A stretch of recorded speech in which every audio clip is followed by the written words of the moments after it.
And welcome back to the Blackhouse. You're on the air with Leah. And we've got Peter and Summer. And our special guest today is Tendekai Mugadza. Did I say that right? Yes, perfect. Tendekai Mugadza. That's it. Thank you very much, Leah. But before we start off with our interview, how's your week been, Summer? My week? Yeah, your week. Yeah, it's been good. It's been really good. Back at work, I just came back from the islands recently, and I went to the Rarotonga Cook Islands. Yeah, it was beautiful. Can you imagine? Yeah, I've been there. It's worth it. No, it's really weird being back after just 12 days. I really got used to doing like literally nothing. Yeah. And you definitely got your tan up. Yeah, if you look back at the old video, a whole different skin tone now. But good week. And what about you, Peter? Oh, it's been alright. It's working 9 to 5. You know, that grind of trying to make a living. The Dolly Parton grind. Yeah, so no, it's been good. You know, I'm looking forward to when summer's officially here, because it's been giving us a tease, you know. Oh my God. And then like today, raining cats and dogs, and then like all of a sudden it's sunny. Like it's a mood. It's very much a mood, and I'm not. And it's done that a couple of times this week, eh? Yeah. Please be consistent. Yeah, consistency. We want consistent summer. Like I'm full on trying to get myself a wetsuit because I want to get out at Lyle Bay. Yeah. I belong to this page on Facebook which is Surf Lyle Bay. Yeah. And it's been pumping out there, and I miss my boogie board. And the only reason I don't get in the water is because as soon as you get in the water, even if it's sunny outside, it's Arctic in the water. Yeah. Oh yeah. And I just need a wetsuit. That's all I need. Yeah. Size 20 people, I need a wetsuit. Come on, let's size 20. Yeah, sponsor us. Even the Blackhouse in the ocean, that will go long. Yes. A swimming episode. Yeah. A swimming episode. So here we are with Man of the Hour, and that's Tendikai. Yeah, that's it. Tendikai, that's it. Yeah. Also known as Rodney. I knew that was coming. I knew that was to say that because you've been quite staunch about. Many names, many talents. Good, because this is a great opportunity to explain that little name fiasco. But first of all, thank you. Hey guys, thank you so much for having me. I know we've been trying to lock this date down for quite some time, and you know, we finally made it. I'm here. But back to my name. Look, it's a long but short story. Okay. If that makes sense. Well, I obviously came in New Zealand quite some time. I'm a bit of a part of the Wellington fabric and furniture now. But I came to New Zealand in 2002, right? Oh really? You've been here that long? Yeah, that long. I just didn't come to Wellington first. I was up north in a place called Kerikeri. No way! Yeah, the orange tree country. Lots of citrus, you know, trees, and it's next to Pahia, which is a really nice, sort of, you know, island, sort of nice sandy beaches there. Yeah. What were you doing in Kerikeri? Oh yeah, that's part of my story, part of my journey to New Zealand. I was originally born in Zimbabwe, and so.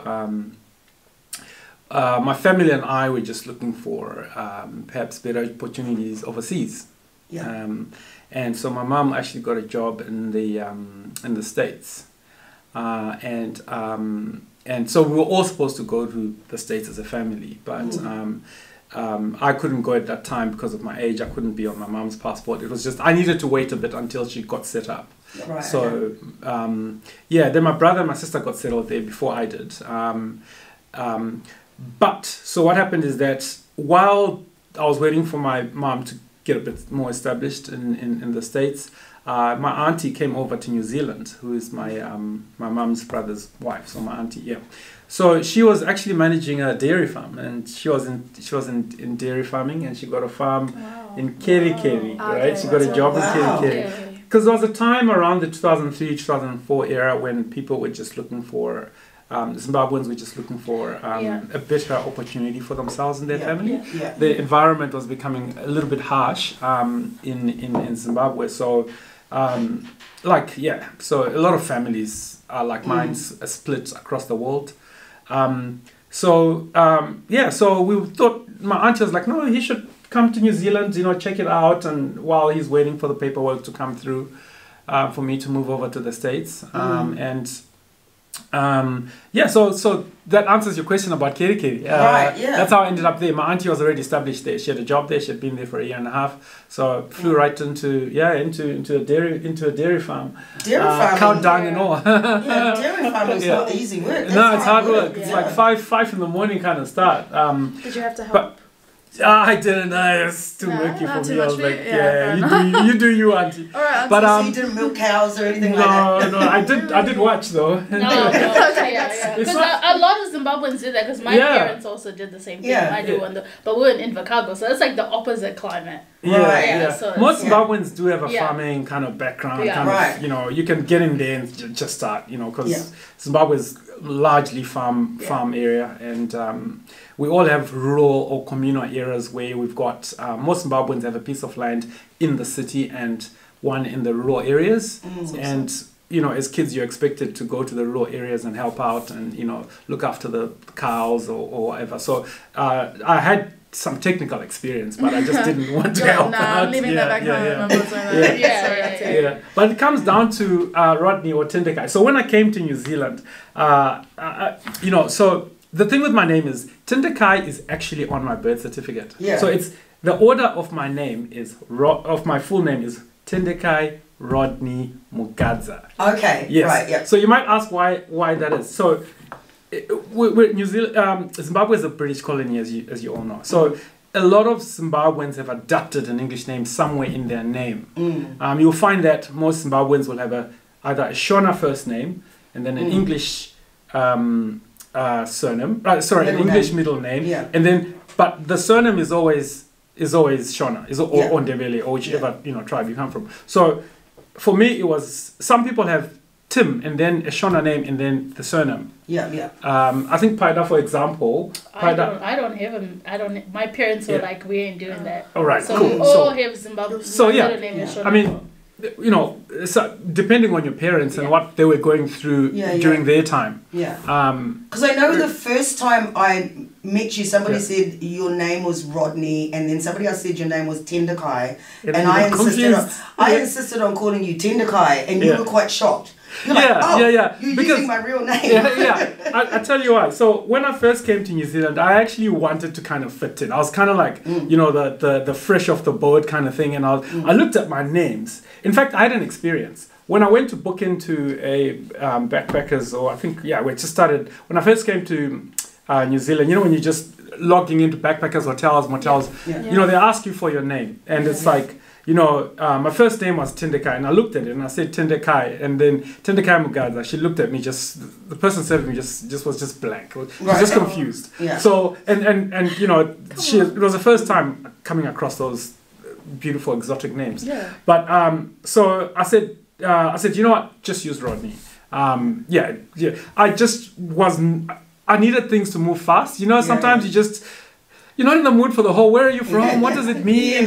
You just want what you came for, or the service that I think you guys will relate. We've talked about this before, accommodating it. Yeah, so it's nice to talk about your story and where you're from and all that, but like this is just not every time. Sometimes you just want what you came for, you know? Yeah. So I just said, look, okay, put down Tendekai, and she got it down. So everyone around that place now, it was a backpacker, so I ended up staying there for like couple of months or something. Everyone just started using Rodney. Right? Oh, okay. Rodney. Oh yeah, Rodney, the guy in room, whatever. And yeah. So then I thought, you know what? I'll go with it for now. Yeah. Right? And then it was a mistake. It was actually a mistake that I regret. Because when I wanted to go back to Tendekai, it was like, dude, what's wrong with you? No one. So now I've got people who. It's like I've split all my friends and some know me as Rodney, some know me as Tendekai. So I've just confused everyone. And there's a number of Tendekais around, so it's like, Tendekai Rodney. Yeah, because Tendekai is actually a common name and it comes in different versions. There's Tendai, there's Tonderai, there is Zimbabweans love names that start with a T. There's a lot of T's with Kais. So it might not be Tendekai exactly, but it's pretty much the Takudzwas, Tawanda, Tinashe, Tapiwa.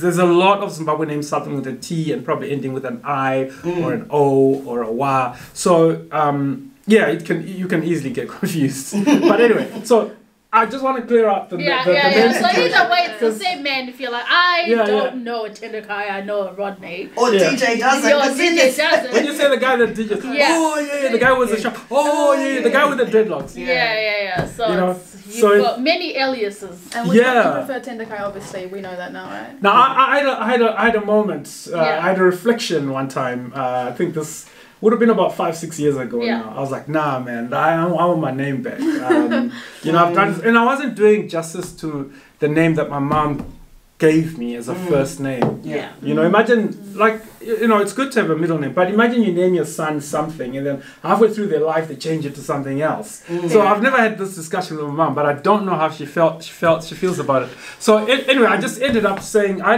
had a reflection moment, and I was like, look, I don't care how difficult this is going to be. This is my first name, and I'm going to teach everybody to say it. And so it just I felt more after I kind of like had the fight of trying to change people to remember Tendekai, which is really challenging. You know, but I felt at peace. I felt more that's who I was, and that's who I should be, and that's who I'm going to be. And so I enforce it now. And in fact, I even say to people, hey, if I've warned you once, second time, fine, I'm tipping.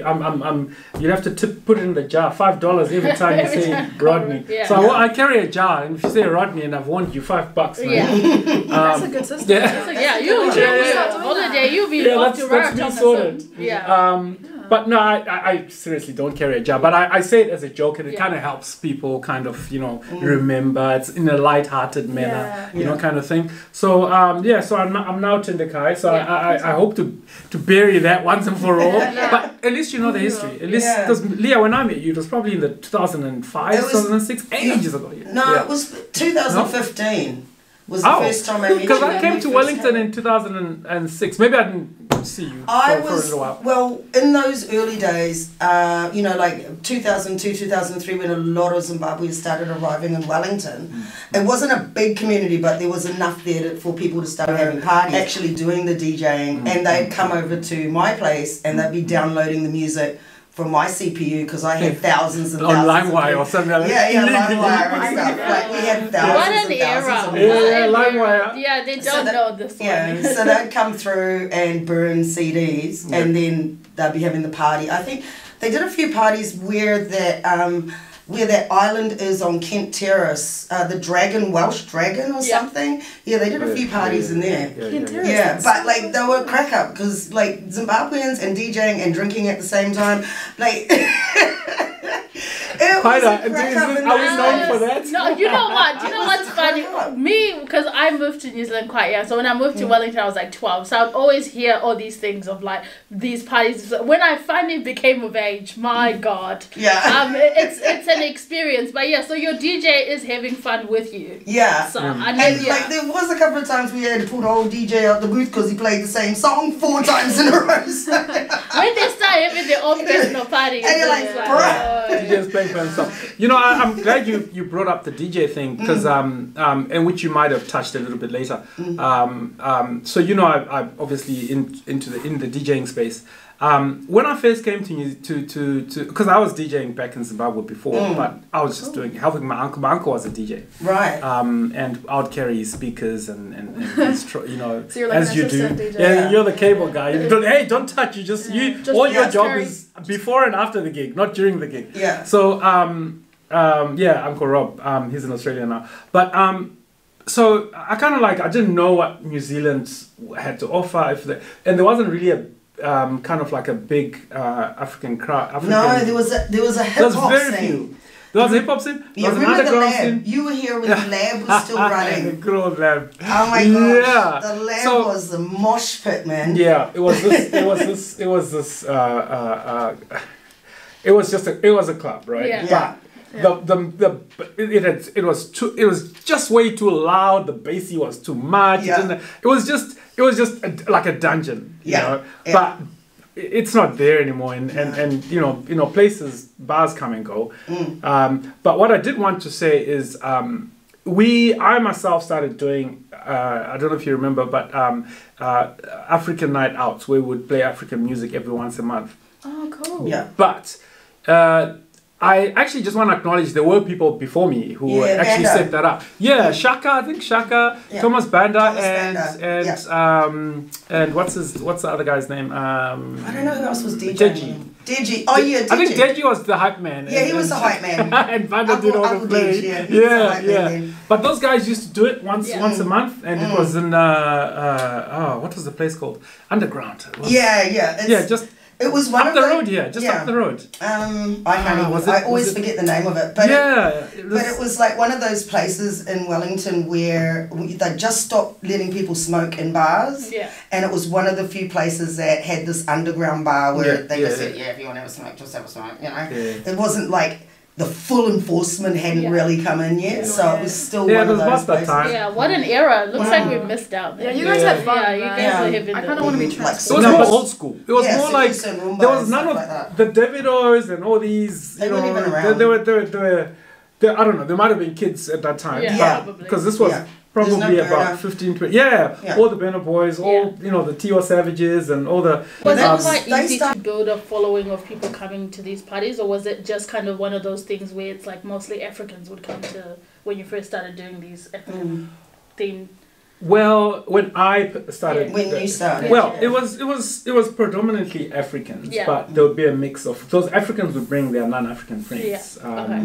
But obviously it would be like almost like 70 to 80% Africans, because it was like that was the spot for Africans. There was nothing else set up for Africans. People just had events at their houses or just play some music in the background. Like it wasn't like a formal place where you could actually go and dance and socialize. So DJ and them actually, Thomas Banda and them had something consistent going. And if you've ever had the opportunity to see Thomas Banda's selection of music, he was quite knowledgeable. He's quite knowledgeable. Yeah. I actually want to say to him one time, you should come back on and get out of retirement and come back, bring your tunes back. Yeah, because he was doing everything on vinyl. Yeah, he had a mix. He had some CDs, but he also had some vinyl. So that was really old school, and I kind of respect those guys because they actually helped us to get onto the platform because they'd already set up like something going that was regular. And they sort of just, I think they decided to retire somewhere along the line. Because it's like, for most people, I know the idea of kind of like having those safe to go to spaces, because like for me when I go out, I mostly would go out to like an African party because I'll probably know most of the people there and I'll probably like the music and that kind of thing. So it's like from the beginning, from the way back in the days, people were seeing the value of having those spaces where people can like have a bit of a connection from home and like so it's like now people are a bit more like we need more African or inclusive spaces or that kind of thing, but that's been doing that. We just didn't name it that back in the day. It's just, and remember that the crowds and the communities have changed. There's been when I first came, a lot of the people that were here when I first came are all gone. It's very few people. They've kind of moved on, maybe going to Australia, to the UK, whatever. So the people have changed, and so we try to kind of adjust to just having the service there. Now there's Africa Days, there is Miss Africa, or there's all sorts of things going on. So it's better now. There's more players. I think it's a population thing. We were we were the minority of the minority of the minority. So what year did you arrive in Wellington? I'm trying to figure out, but I know that I got into New Zealand in 2002. I wasn't in Kerikeri for long, so I was only in Kerikeri for maybe a year and a bit. And I never went to Auckland. I didn't go out much. I just kind of just. Because you got the DJ, but I know you as someone with a lot of different jobs and a lot of different titles, and you see him doing a lot of. So when you moved to Wellington, was DJing your dominant role or work that you did, or like what other things have you kind of been involved in? Right, my background is actually graphic design. Oh, really? Yeah. I've got a graphic design diploma. But I also have just a passion for working in communities, and I like to be amongst,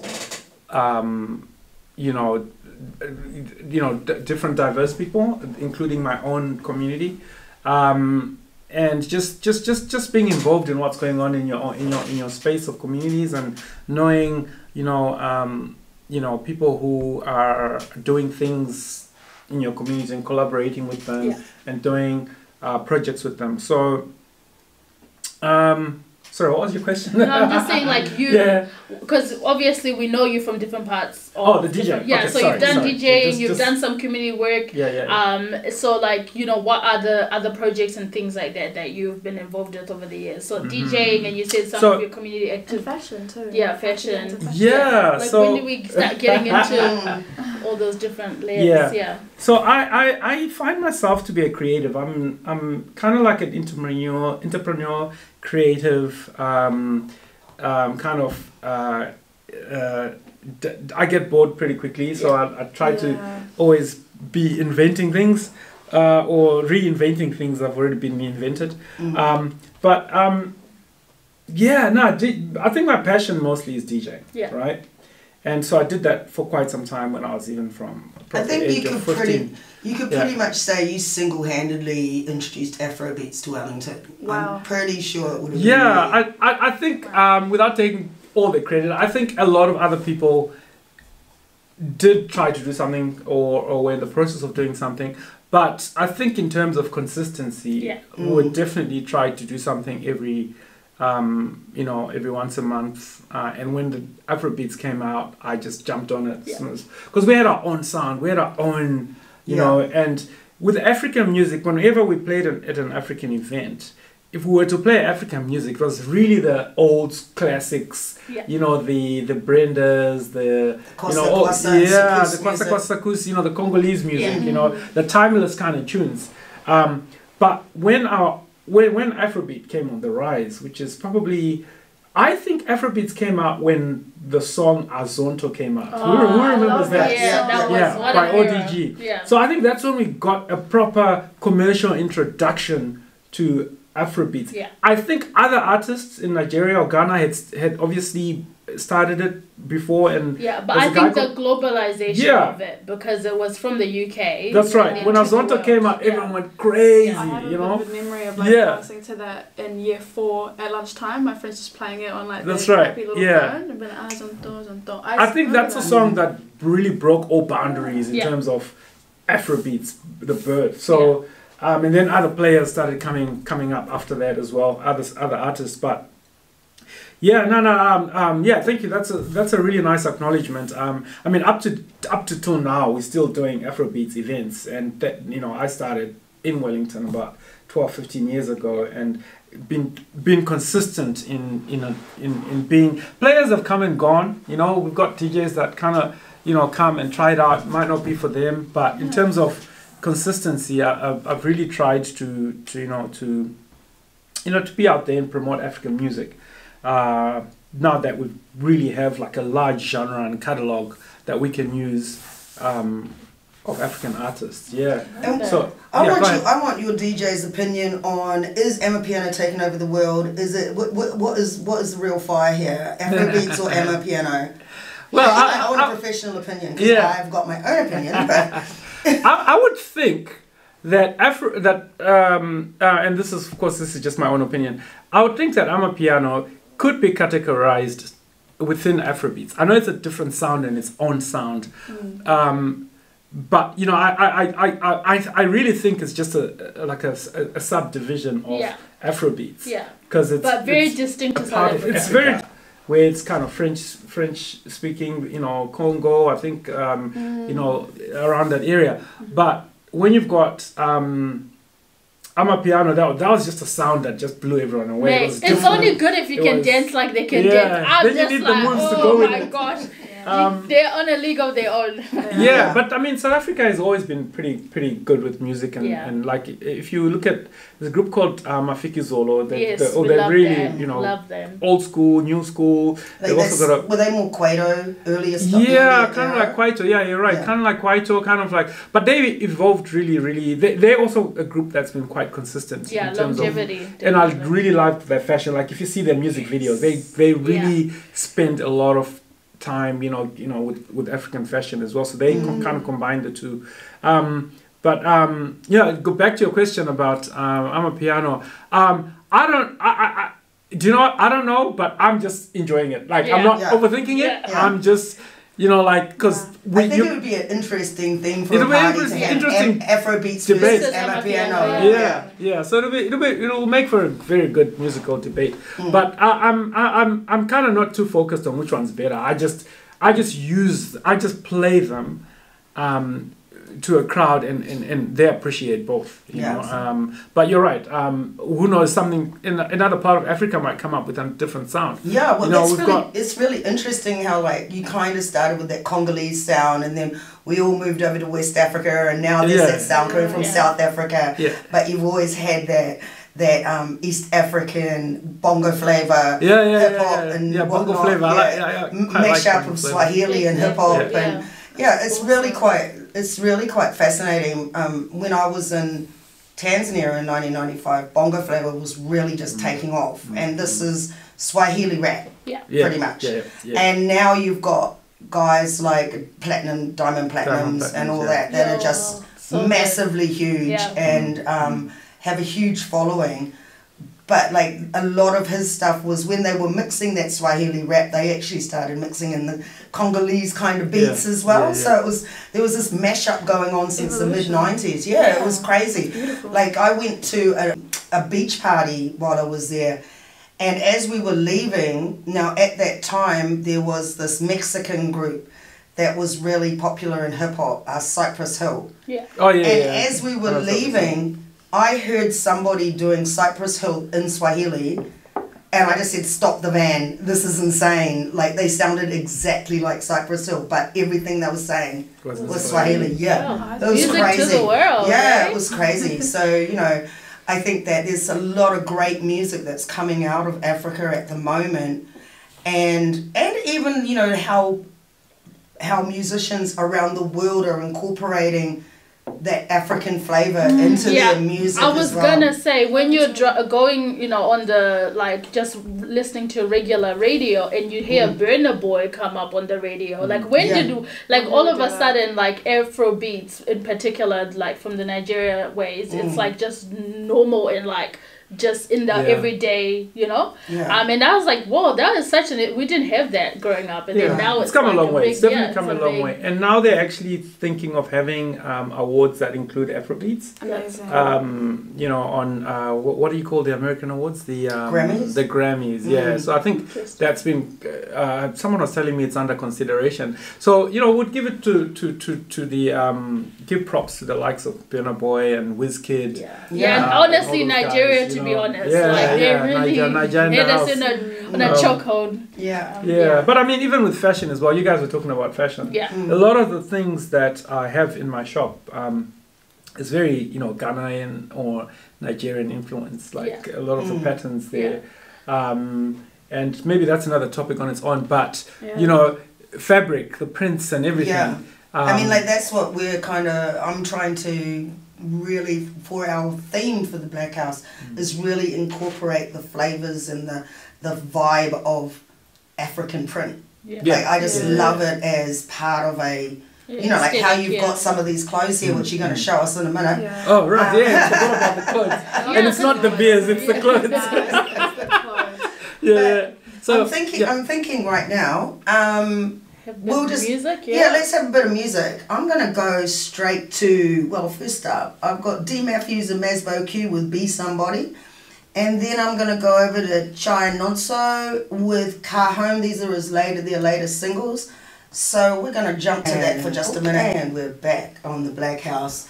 That was D Matthews and Masbo Q with Be Somebody, and that beautiful R&B ballad was Chai Nonso with Car Home.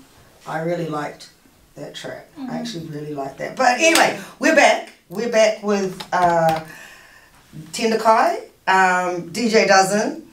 And we've also got some of his samples from his shop, Zanaka. We're just going to get to that side of things now. The goodies.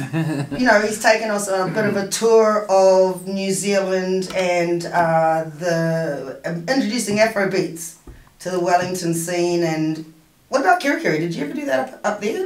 No, they weren't ready. I was all Kiri folks. They weren't ready. Not yet. Yeah, we'll come back to you. That's probably why I moved down. It was just, there was nothing there. It's a seasonal place, like you were saying. Lots of citrus. during summer, it's a buzz. Like everyone goes up there. It's nice. During winter, everyone goes away. It's very seasonal. So there's no work hitchhiking up there. We hitchhiked all the way to the top of the North Island, and on the way back, we raided some oranges from and got chased by a lady with an umbrella. Get out of my field! Get out of my field! Your store is quite. It's not so recent, but like it hasn't been there for a long time. How's it been? So a little bit about the history about the shop. So it's actually called. We started off calling it Zanaka, right? Which is nice. Which is Zanaka means something that's become beautiful, a transformation or something. Like it's a process. I don't know. Is it a verb? Is it a doing word? So let's say you went through a difficult time, and you've overcome something. You might say, Zanaka. It's worked out for me. It doesn't apply to one particular. That reminds me of the conversation we had about jutu wear. The jutu meant kind of the same thing. Yeah, it's similar. I had a discussion with him, and I asked him what the branding meant, and he said, it also means positivity. Yeah. I still wear those socks. Successfulness, triumphantness, if there's such a word. But Zanaka, it's very similar. Zanaka is more of a transformation. So, I could literally say, Paida Awia Zanaka. Paida is here. That's so great. Before Paida it was boring. So now that Paida is here, Zanaka. So it means it's positivity. So and growth and kind of overcoming something. And so the clothing is what I hoped would do that in terms of introducing it to not introducing it but spreading it and having people come and have discussions about what the patterns mean and what the styles mean. So it's more like I just when I thought of them, it was more fitting. Of kind of like that's what I hoped my clothes would do. They'll make people feel good about themselves, like they would transform into a positive person, into a more positive person. That was the concept. So it was called Zanaka with a ZV. So about 3 years ago we kind of launched it, and I was selling online, just from home, and the brand started growing. Now we rebranded it to Zanaka. So we no longer have the V there. So it's Zanaka. If you look at our shop right now, it's all Zanaka. Right. Now I had to make a really difficult decision again, and I don't know whether it was the right one or a good one or a bad decision, but I decided a lot of people were struggling to say that. That's a really hard thing. So Kiwis have obviously never seen a Z and a V together. It's that whole double consonant. Exactly. Zvanaka. So, my friend in Christchurch was like, bro, how do you say his shop's name? And he's African. So he's like, So, why did you choose such a difficult? So, I felt really kind of pressured into just doing something that worked for people. And I hope I don't regret this one, but this is more of a business. So it's a bit of a different story. It is my baby, and I named it Zanaka. But look, I can live with it being Zanaka because it's actually really worked to my advantage. And people do ask, what does it mean? So I tell them, look, it was actually taken from a Shona word called Zanaka. But and then I stopped there, and I just, I don't explain that. I decided to change it for you to be able to say it. I just say, we rebranded, and it's now called Zanaka. Oh, Zanaka, yes, everyone remembers it. So when people ring up, they say, are you Zanaka? Before, they used to stammer, are you, we just saw your number on your website, I felt the pain, man, when people were trying to explain. So it's like Tendikai, but Tendikai was like, no, they've got to learn. We're going to teach you. If you're going to learn French, beautiful French words, if you're going to learn all these beautiful Portuguese, you can damn well learn my name. With the exception of the double consonants, a lot of African names are pronounced as you read it phonetically. That's right. There's no real excuse unless you haven't seen a whole lot of vowels running together, you know, unless you know, big names or complicated or different mixtures of consonants and vowels confuses you. But most of the time, you say it as you read it. That's right. Even my name, Tendekai, it's Tendeki. Yeah. Tendekai. Phonetic. Yeah.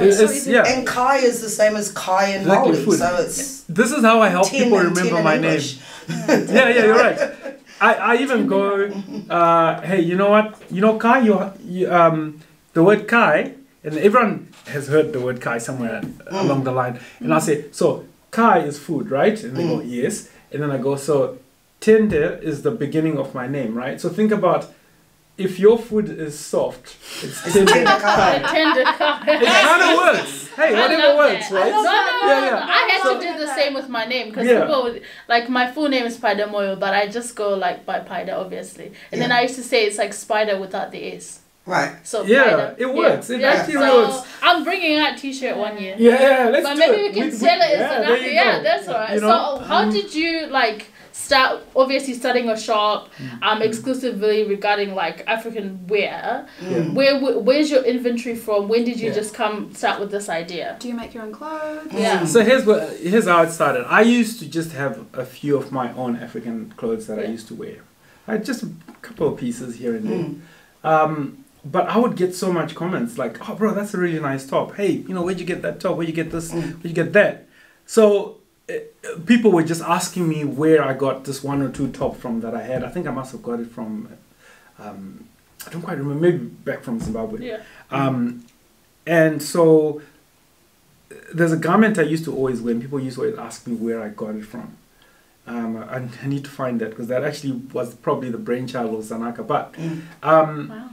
it was because of the interest that I had with people asking me where I got what I was wearing, where I got it from.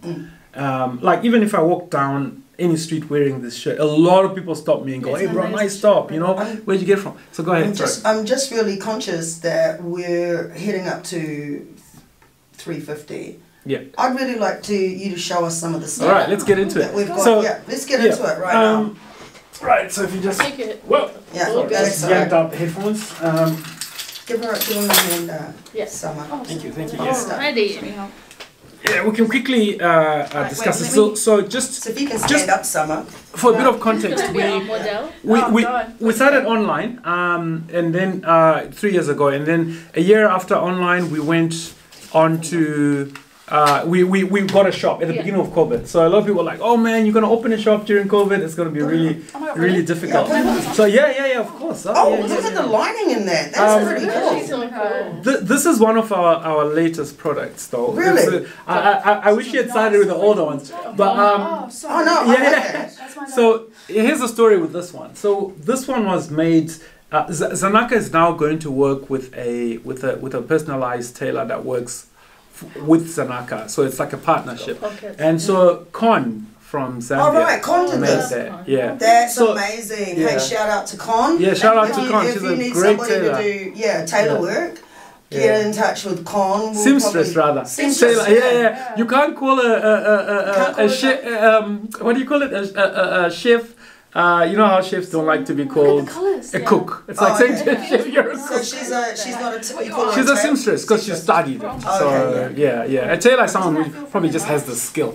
So the story with that jacket is we want to make it personalized. So we don't have these jackets in store. You have to come in. You choose your fabric. We measure you up and. The jacket is made. Do a twirl. I'm thank you. Yeah, so this is very popular. Although it's summer, I think we're gonna probably sell quite a lot of those during What's during the next winter. one you got there? Yeah, but what's So the others are products we started. The OGs. Yeah, the OGs. So this one is our most famous hoodie. Oh right, I think it's a size there. Cool. So this was the original. Like this is our #1 seller of all time. People just love this hoodie. It's got the African map. Yeah. It's got the African emblem with a heart. You know, I heart Africa. So we've sold more than anything else these hoodies. They're really so comfy, like feel this. They're very soft. They're really good nice quality hoodies. And they look like they'll be heavy, but you're saying they're quite soft. Yeah. Yeah. Okay, that looks really nice. Yeah. So we sold quite a bit of those. And these come in different colors actually. So you can have the hoodie blue and have the emblem red, or you can have a white hoodie, and you can choose. Like you I can know I've personalize got a it. tank top with that on it. And then there's I've the got the red t-shirt. tank top with the black one. The t-shirt is one of our new branding. Yeah. So this is just. Hold it out so we can see it nicely on the camera here. Yeah, so you've got a ring, and then you've got Africa and the ring. Yeah, but this so the is ring from the kind of back. protects Okay, Africa. what's the, So you can have it there's in the nothing back, on or the you can have it in the front. Oh, okay, it's a V. Yeah, Alright. yeah. So that's something I'm working on at the moment, and this is also one of our good sellers. Yeah, so come closer to the camera. it's an embroidery. Oh yeah, that's so really this nice. there's actually a cloth. This is the kente cloth, which is from Ghana, I believe. Really? And then so it gets embroidered into the hoodie. Right. And so it's two fabrics which have been put together. And does that come in different fabrics? That one? Absolutely. So you can actually come into the shop and choose what fabric you want and what color hoodie you want. The colors are endless. You can do whatever you want to make it personal. And you're the person that designed those ones? You came up with those designs yourself? Well, this one is just an African map, so I didn't redesign anything there. If I were to be honest, I don't want to plagiarize the map of Africa, because that was there before me. What about the cloth? But that was to do it like this with the cloth. That's your idea. Yeah? Yes, it was my idea. To be fair, it's not the first time it's been done, but to mix it with an African map and do some embroidery. I believe in New Zealand. I could say we were amongst the pioneers. Yeah. Amazing. If someone else had done it before me, then that's because I also want to be mindful of others who might have done it before me. But we have a platform where it's mostly, we are quite known now, and if you Google African fashion or African clothing, we're currently #1 on Google results for anything mostly African. So we've done very well. COVID hit us, and we struggled a bit because we had to be closed for half the time. But we're slowly recovering, and coming into December, people do buy gifts, and there's events, and people have been supporting the shop. So. Are you've been doing hair wraps and we do. Wine evenings? We used to have events once every month at the shop. But then when COVID came in, remember COVID came, and then there were restrictions, then there weren't, and there were restrictions, then there weren't. Yeah. So it was just business went like up and down, up and down. It was not, we're not able to be consistent in doing events. So, but now that it's fully open, we will be getting back into doing. Yeah. So thank you for bringing that up about the head wraps. We've had like 3. To come to one of those. Yeah, they were really. We had Noala. Shout out to her. So she's one of the girls from Rwanda. Noala. So she's really good with. Firstly she discussed the patterns, what the patterns were, and then the different types of sizes, and then the different hairstyles, and how to style it with earrings, with your outfit and all that. So we had a modeling event. We had kind of like a winter fashion show in the shop. We created space for it, and that was cool. We also did like Bubbly's late night bubbly, girls' night out kind of shopping kind of thing. Who thinks of these things? Are you the one that thinks of all these like really quite feminine things to do? Yeah, remember I'm a creative, so like I do get assistance, and I do ask. My better half what she thinks, or my peers and things like that. So. Yes, shout out to Sinead. So the shop, it's going well. We had ups and downs, but it's picking up, and we'll be getting back into doing events. Awesome. And I know you've got an event coming up in the next couple of weeks at Aotearoa. It's actually there's actually 2 coming. I think one is on the 26th. Of November. I think it's Afrobeats with correct. Oh, thank you for bringing that up. Yes, that's Junior Ranks. So Junior Ranks, if you remember the days of Africa, the restaurant. And we used to, Jack and I used to DJ there. at Africa, junior ranks on the poster there. So, you know, he has been out of the game for a little while. So we're doing something together. Yeah. And then... where's that going to be? At Aotearoa. So shout out to okay. Aotearoa because they really, you know, give us the opportunity to do African events. That's awesome. Yeah. And so there's another one on the, I think the following, which is the 30th. I'll confirm the exact dates. But that one's good because it's 30 years of Afrobeats, and Sam's putting that on. So yeah, I'll send you guys the details. You can share we can put it up on the we can put it up on the site. Hey, I'm sorry to stop you, but we're coming up to our hour. Thank you very much for coming into the Blackhouse.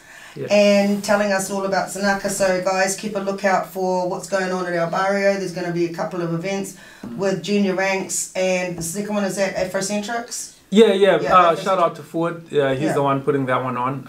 Afrocentric, you're right. Yep, thank you. And also get yourself down to Zanaka. Yes. Yeah, support local. Nice summertime. I know that this thing is going to go beep, beep, beep at me in a minute. There it goes. So we're really grateful that you came in. Finally, we got you. Yeah, thank you very much. I'm a busy guy. Thank you very much, guys. That was awesome. See you next week on the Blackhouse.